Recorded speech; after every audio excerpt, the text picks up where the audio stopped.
Well, friends, very good morning, all of you. Welcome to Success Mantra by J. Malik. I am JP Malik before you. Today, we are going to start section 15 and 16 Hindu female property succession. Hindu female means कि जो महिला बिना वसीयत के expire हो जाती है तो उसकी प्रॉपर्टी कैसे इनहेरिट करेगी, ये आज के चैप्टर में हमारा रहेगा। तो ये हिंदू सक्सेस एक्ट 1956, देखिए ये 3 सेक्शन इंपॉर्टेंट है, सेक्शन 14, सेक्शन 15, सेक्शन 16। तो सेक्शन जो 14 है वो पिछले वीडियो में पोस्ट किया था, बताया था कि वो बताता है कि to be her absolute property before commencement of the Hindu success act 1956 महिलाओं का जो अधिकार था वो लिमिटेड था।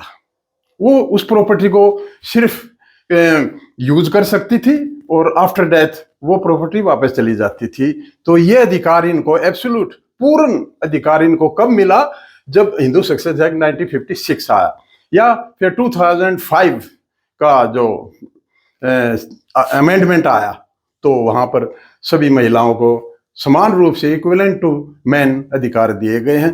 तो आज हम करेंगे कि हिंदू फीमेल प्रॉपर्टी का सक्सेशन कैसे होता है, उसका उत्तराधिकारी प्रॉपर्टी कैसे जाती है, उसका डिवोल्व कैसे किया जाता है।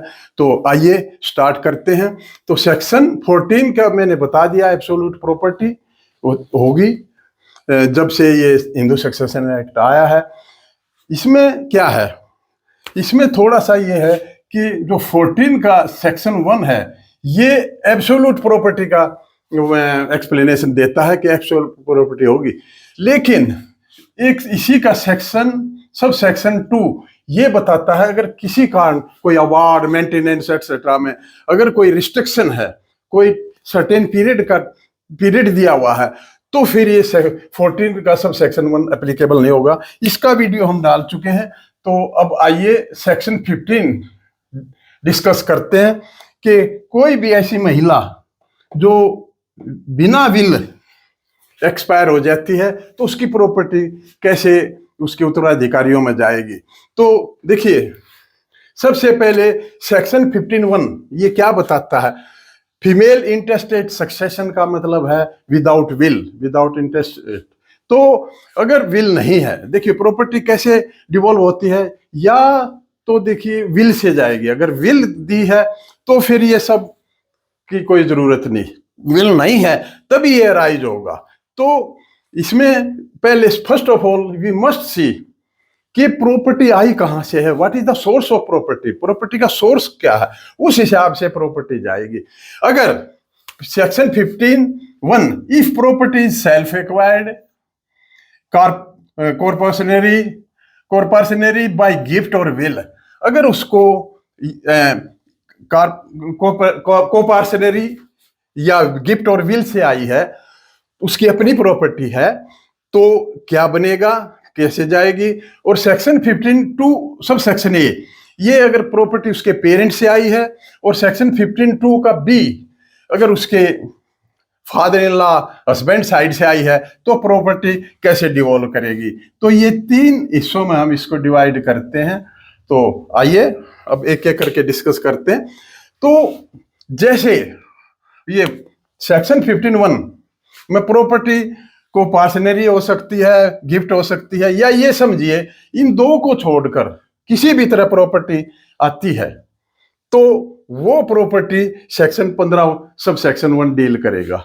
और उसमें क्या दिया हुआ है कि देखिए फर्स्ट एंट्री सन्स, अगर देखिए सन्स डॉटर्स का मतलब ये है कि एक सन भी हो सकता है, डॉटर एक भी हो सकती है, ज्यादा भी हो सकते हैं। और ये सन और डॉटर वो सन और डॉटर हैं या वो चिल्ड्रन हैं जो लेजिटिमेट हैं, वाइडेबल मैरिज से हैं, और अडोप्टेड चिल्ड्रन हैं। जो स्टेप चिल्ड्रन है वो यहाँ पर नहीं आएंगे, तो ये ध्यान रखना है। तो फर्स्ट एंट्री में sons, daughters including children of any predeceased son or daughter and husband. तो मेन क्या हुआ कि एक तो देखिए, अगर सपोज ये कोई है, ये विदाउट विल एक्सपायर हो जाती है, तो इसके सन है, इसके भी सन है, और इसके डॉटर भी है, और इसके एक हस्बैंड है। तो प्रॉपर्टी कैसे जाएगी? तो इन अगर ये सब जीवित हैं तो प्रॉपर्टी इन्हीं में चली जाएगी, और आगे की जो सेकंड, थर्ड, फोर्थ और फिफ्थ जो एंट्री हैं वहाँ उनको कुछ भी नहीं मिलेगा।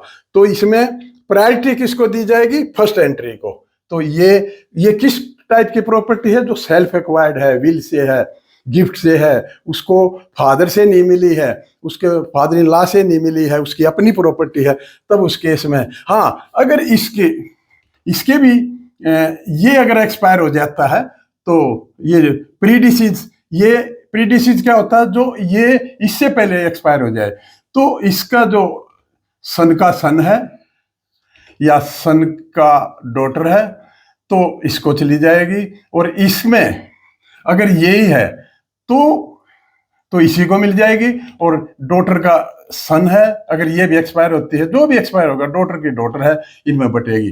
तो पहले क्या होगा कि अगर ये सब जीवित हैं तो इसको 1/4, और 1/4 अगर ये जीवित है, 1/4 इसका हिस्सा बनता है और 1/4 इसका। लेकिन अगर ये अगर प्री डिसीज है, ये सन, तो जो सन का सन है उसको आधा हिस्सा मिलेगा, मतलब 1/4, तो इसको 1/8 मिल जाएगा, 1/4 का आधा। तो इसी तरह इसको 1/8 मिल जाएगा, और यहाँ ये जिंदा है तो इसको मिल जाएगा। तो फिर अगर ये भी एक्सपायर है, प्री डिसीज है, तो इसको 1/4 इंटू इसका आधा, यानी 1/8, और इसी तरह इसका 1/8। तो इस तरह प्रॉपर्टी जाएगी। तो ये था कि अगर फर्स्ट एंट्री में सभी जिंदा हैं तो जो नीचे की सेकंड, थर्ड, फोर्थ, फिफ्थ ये एंट्रियां, इनको कुछ नहीं मिलेगा। तो ये ध्यान देना है। तो ये था फर्स्ट एंट्री। अगर फर्स्ट एंट्री में ये सब कोई नहीं है, जिंदा नहीं है, तो हेयर्स ऑफ हस्बैंड के जो लीगल हेयर हैं वो आएंगे, और उनको कैसे मिलेगा? जैसे मेल हिंदू का हमने डिस्कस किया था, उस तरीके से इसको प्रॉपर्टी जाएगी।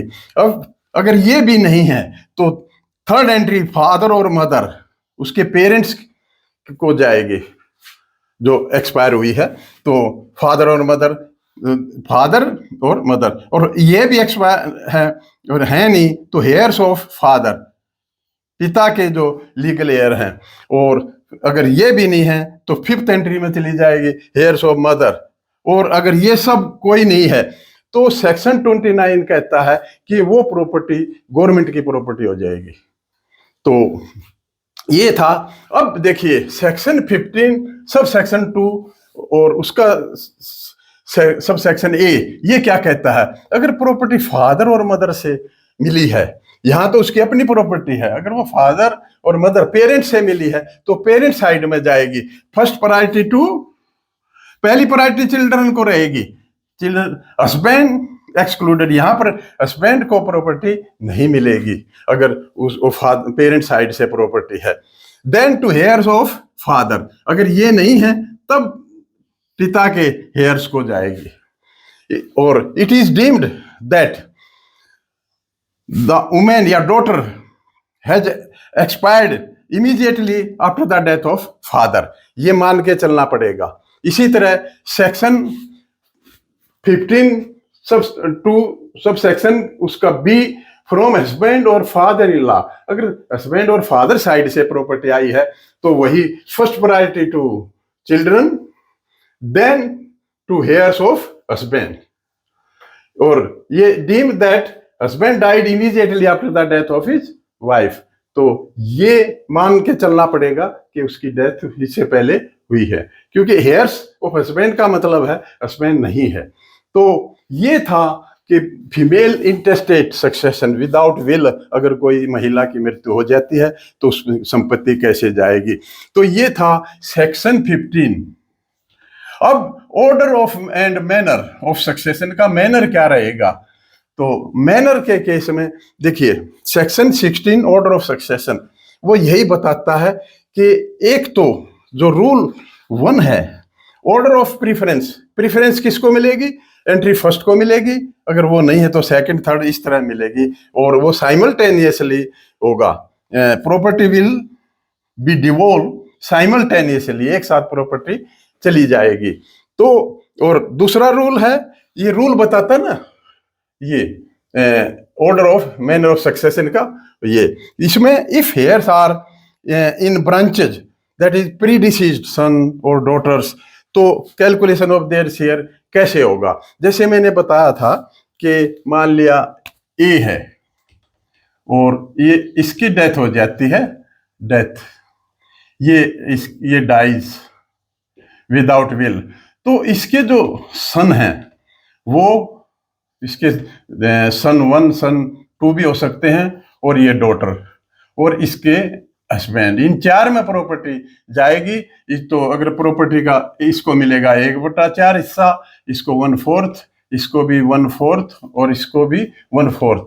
अगर इसमें कोई प्रीडिसीज सन है तो मान लिया ये नहीं है, तो इसका जो सन का सन है उसको जाएगी, और अगर डॉटर भी है तो सन का डॉटर। तो ये जो 1/4 है ये फिर इसका आधा हिस्सा 1/8। तो इसी तरह अगर ये जिंदा है तो इसको 1/4 मिल जाएगा, अगर ये भी मान लिया प्रीडिसीज है तो इसका जो सन है, इसके जो सन के डॉटर है और डॉटर का सन है, ये डॉटर का सन और डॉटर की डॉटर, तो यहाँ पर इसको 1/8 और 1 और 8, तो इस तरह हिस्सा डिवाइड होता है। तो ये था कि rule 2 if heir are in branches, ये ब्रांचेज में है, प्रीडिसीज्ड है, that is प्रीडिसीज्ड son or daughter. इस केस में कैसे कैलकुलेशन होगा, इस तरह होगा। तो रूल 3 क्या कहता है, rule 3 calculation of share of husband father and mother, इसका कैसे होगा।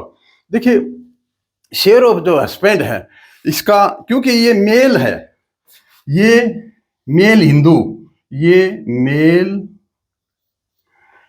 फादर भी मेल हिंदू है, तो जो हमने उसमें सीखा था मेल हिंदू का कैसे करना है, जैसे सबसे पहले क्लास 1 हेयर्स, फिर क्लास 2 हेयर्स, फिर एगनेट्स और कोगनेट्स एंड देन गवर्नमेंट। अगर ये है इसमें बटेगा, अगर ये नहीं है तो 2 में जाएगा, एगनेट्स कोगनेट्स में जाएगा, और ये सब नहीं है तो फिर गवर्नमेंट को सेक्शन 29 ये बताता है कि प्रॉपर्टी गवर्नमेंट की हो जाएगी। और मदर, देखिए मदर का कैसे होगा, जैसे एक हिंदू महिला का समझाया गया ऐसे उसका बंटवारा होगा।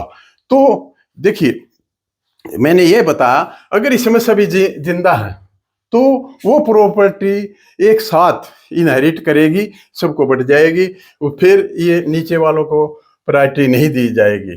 तो इसमें मेन क्या है, जो सेल्फ सोर्स जो प्रॉपर्टी का देखना है, अगर वो उसकी अपनी प्रॉपर्टी है तो इस तरह बटेगी, पेरेंट से आई है तो पेरेंट साइड में जाएगी, और अगर हस्बैंड और फादर इन लॉ साइड से प्रॉपर्टी मिली तो इस साइड में जाएगी। तो ये था हिंदू महिला का प्रॉपर्टी का succession, Hindu succession act 1956 part 6। तो I think it is clear. Have a nice day, thank you.